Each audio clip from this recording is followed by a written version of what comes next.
guys, this is Comic Uno, and today I'm doing Comic Uno's Best Comics of the Week, and this is the show where I review all the comics I've read this week in one show. We go least favorite to best pick of the week and everything in between, and before I get started, at the end of the video we talk about the viewer's pick of the week, so in the comments below let me know your pick of the week for a chance to be featured.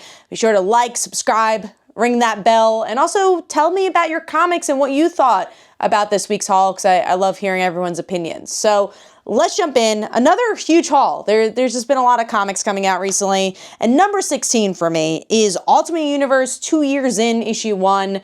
As someone who has not been reading Ultimates because it hasn't been my vibe of a book, even though I know a lot of people like it. If you like Ultimates, that it's definitely more playing in that field. It is Dennis Camp also working on this book. If you wanted Daredevil in this book, I think this is the first introduction of him. He is more cosmic because it's a Guardian of the Galaxy kind of realizing the world might end. So it's definitely a prelude to the next book we're gonna get with the Ultimate Ends title, and I think that's in a couple of weeks. We're gonna get that, but this is not, I don't think, a necessary pickup unless you love Cosmic Marvel and Guardians of the Galaxy, or you're really invested in Ultimates. But if you're looking more for the bigger picture, I don't know if this is a necessarily you need to pick this up. And as someone who's not a Cosmic fan, it just didn't do it for me. So also there's a lot of different artists in this issue too, so that was a little bit jarring.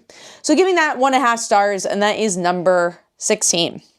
Moving on to number 15, which is Batgirl issue 14. It's a fine book, and the only reason I'm continuing to pick it up is because I've never dropped a Batgirl book, no matter what. I want to see what's going on with all the Batgirls. I love Cassandra, I love Steph, I love Barbara, so I'm always trying to see what's up with them. But this has been a little bit of a sluggish arc where we're continuing Cassandra's journey into her mom's world, and we got some Nissa Al Ghul stuff here, we got a little bit with her brother, but for me it's not what I'm most interested about Cassandra, and I've been saying this since issue 1. Even though it is Batgirl's book, it's Cassandra's book, she doesn't feel like she's the star of her own series as she goes through the motions with everything going around with her. So giving that one 2.5 stars, and that is number 15.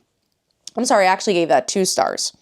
Moving on to number 14, which is Inferno Girl Red, book 2, issue 1. I liked the first book well enough. I read it through the single issues that they've released, even though I also backed the Kickstarter. I like what the Radiant Black world has been doing, but I also feel like we're kind of stuck between the one foot of still continuing these stories and being a long form superhero book, and then this idea that they continue to try to innovate, but how long can you innovate for? With this issue, I again like the idea they've broken up these into pieces, but it also does read like, oh, this probably should be a graphic novel, and it's hard to wait as long as you do from volume 1 to volume 2, because they do release it as a graphic novel, where I feel a little less invested in the world. So giving this 2.5 stars, not a bad issue, just there's so many comics out. I don't know if I was able to sink my teeth into this one as much as I wanted to.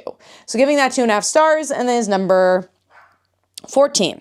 Moving on to number 13, a book I was actually pretty excited for, and that is Hulk Smash Everything, issue 1. I feel like this would have been a lot higher for me if the artwork was crystal clear. I feel like the art was fine, but for a book that is about Hulk smashing and not much else, there's some story sprinkled here. You want gorgeous art, and I don't know if that delivered it here. For me, why this is a little lower is like, I'm not a big Doctor Strange fan, so I'm reading it and I'm like, all right, I'm not getting as much out of just Hulk wanting to smash and then having Doctor Strange's story. I was a little interested in the ending though, seeing Hulk with the dinosaurs. I'm like, oh, I think that could be an intriguing issue too. So I'm on the fence if I'll get the next issue, but for an intro, I don't know if it was as strong as I wanted it to be, as, you know, even a no-brain, you know, a blockbuster type series. Even though I do think it was more story than I was expecting, because I really was just expecting Hulk wanting to smash everything.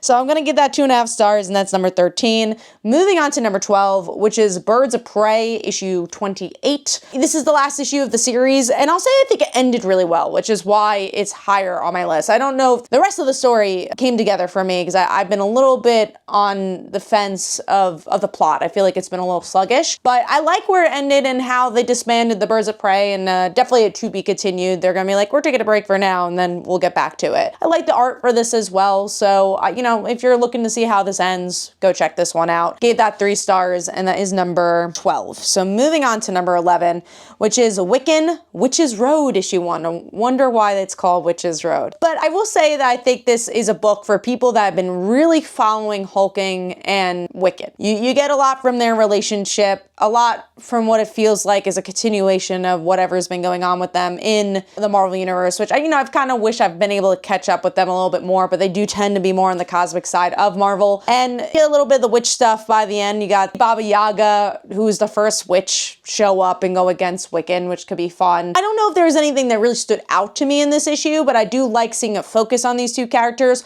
I'll say there is some dialogue stuff that I think could have had a second pass. I think babe and baby were used like 25 times in almost every sentence. So I think we could have shortened that by probably half. So there's some things like that took me out. But for the most part, I'm happy for people who are fans of these characters. I am a fan of these characters, but more Young Avengers side. So I don't know if I got as much of that, but if you're a fan of their current continuity, then you'll enjoy this enough. So giving that 3 stars, and that is number 11.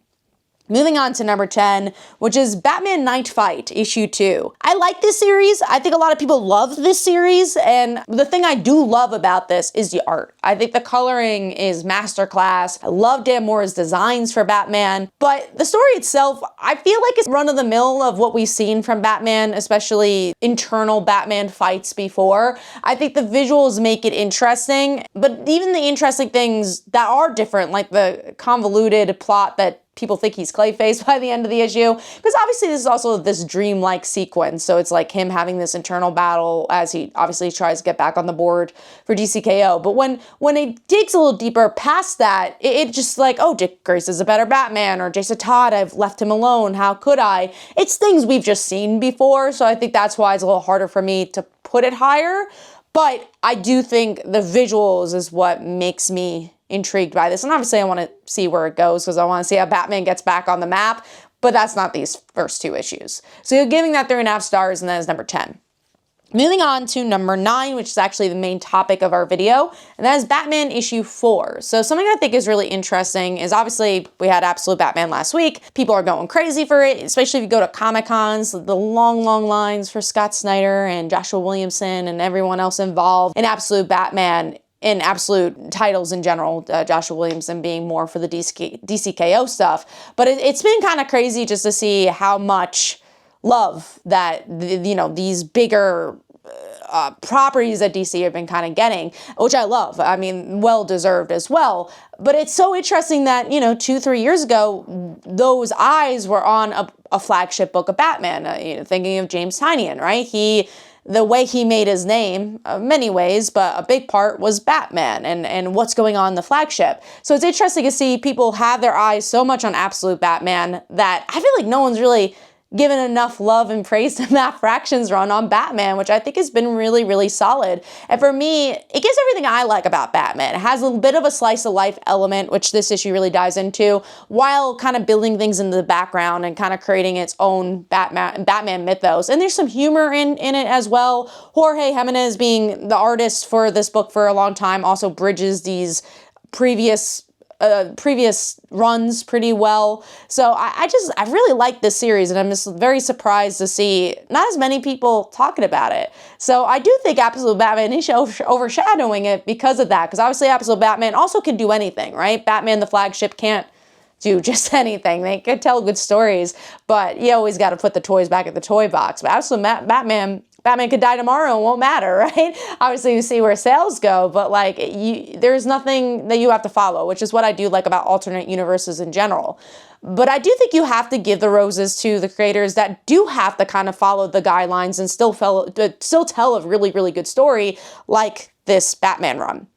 Now, I do want to jump into the Batman issue as a whole. This issue in particular leaves kind of Tim to the side, but we do get to introduce to new characters and kind of, again, going back to building this world, this doctor character that Bruce is kind of flirting with, who we met a different identity of her in the last issue. We got some really good moments of that. And then Batman in general, he's dealing with a new villain as well, who kind of looks interesting. It feels like it's also leaning into like the capitalist idea of Gotham, which I think is a an interesting angle to explore for Gotham, which again has been explored before, but it feels a little different in this book.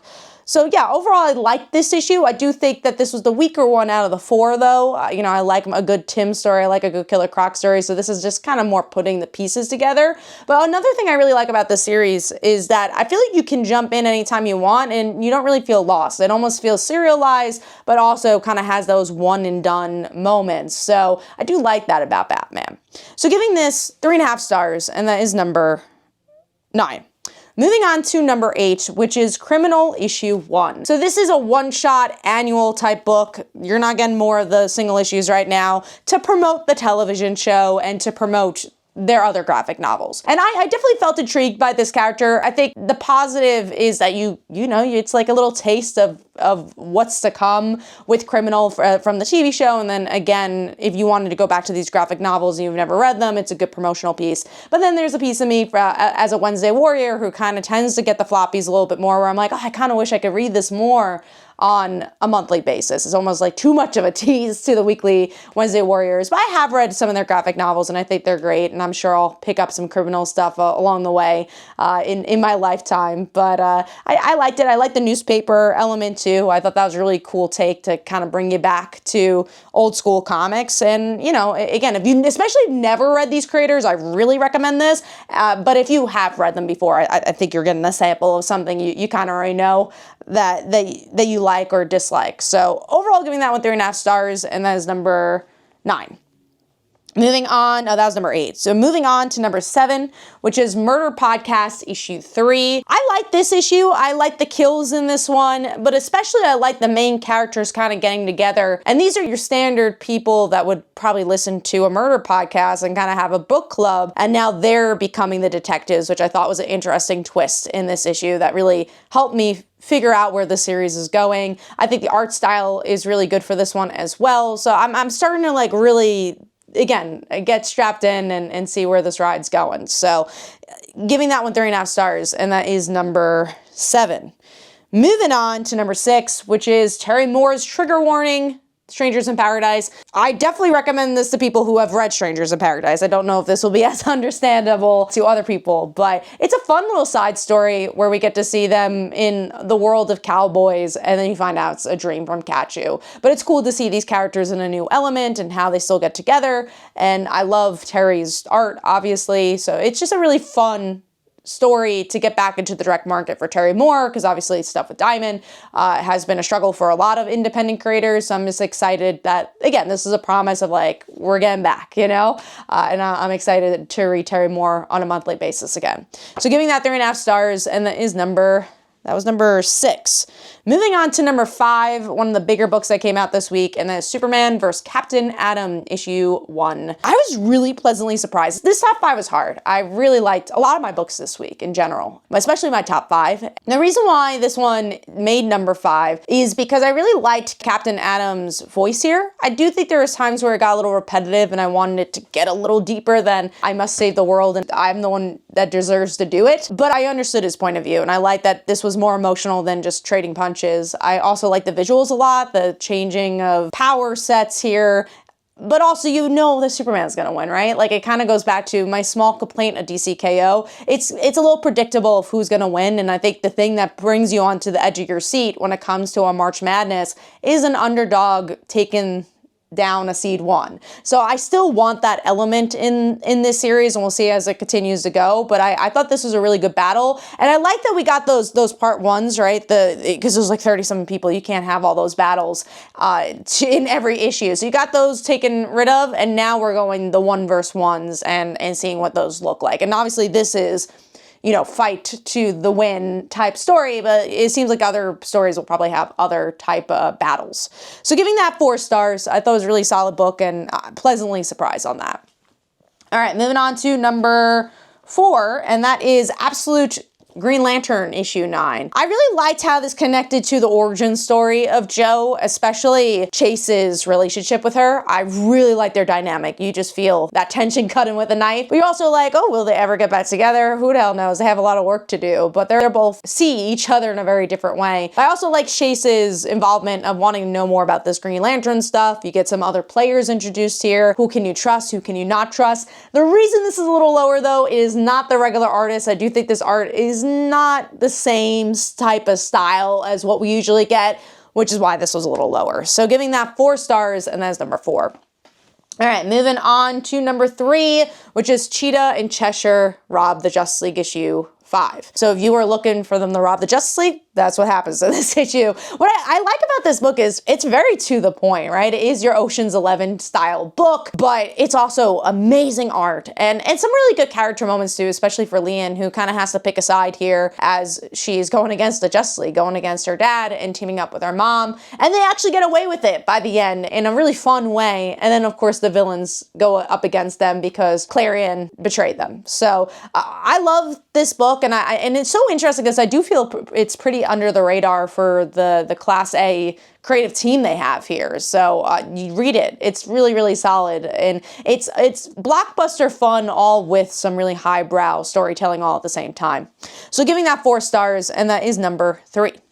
Moving on to number 2, which is Fantastic Four issue 6, another really under the radar series that I feel like more people should be reading. This did a really good job of balancing a lot of things as S.H.I.E.L.D. is coming back. They're dealing with the aftermath of One World Under Doom. Invisible Woman is all in the middle of it as Galactus is now looking and hunting for Invisible Woman. There's just a lot of fun elements from the family here, all while it feels like a bigger picture to the Marvel Universe, where I don't know if all Marvel comics do that, where I think right now DC is doing that to Class A, right? And I'm like seeing a Marvel book doing that with Fantastic Four. So giving that 4 stars, and that is number 2. Speaking of Marvel, my number 1 pick actually is Venom issue 252. This was just so fun. I just had a good time with this book. MJ and Venom are pretending to be a new type of Spider-Man, and they are not good at it. And everyone's like, well, what do you mean? Why does he have a mouth? And it's so funny, this book, especially Dr. Octopus. So if you enjoyed the elements of Superior Spider-Man, or at least understood why Superior Spider-Man was successful, you'll really enjoy how funny Dr. Octopus is here, as he's really going against the grain to try to bring this new Spider-Man down. Everyone else is just kind of going against him. And then you have that appearance from Mayor Luke Cage, where I think it progresses his story. I just loved all the dynamics. It was just a really fun issue, and did everything that a superhero comic like this should do. And then you also have some backup stories that I felt like had really good quality here too. You had a different alternate universe Venom, and then my boys, Ron Frenz and Tom DeFalco, writing a classic Venom story as well. I really enjoyed this one, and if you like soap opera MJ, I think you'll like it. Just don't take it too seriously, and you will have a blast with this book. So giving that 4 stars, that's my pick of the week. Let me know in the comments below what your favorite books of the week were, and last week's pick of the week was Absolute Batman, and here are some comments about that. Hopefully you guys enjoyed. This is Comic Uno, and I'll see you guys in the next one. Bye.